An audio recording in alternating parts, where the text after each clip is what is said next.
Time in Report.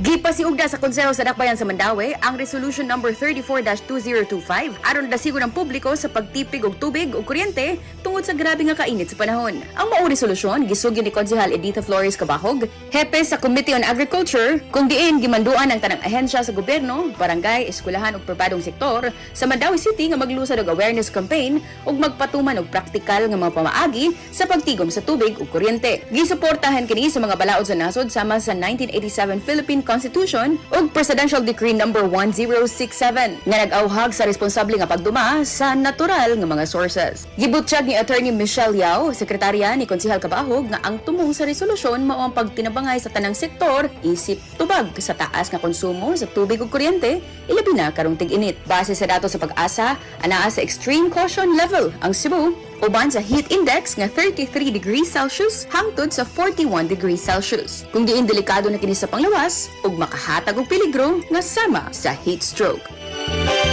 Kini si Idol Aiko, di kapugngan sa paghatod sa nagunang balita. Tatak IFM Balita.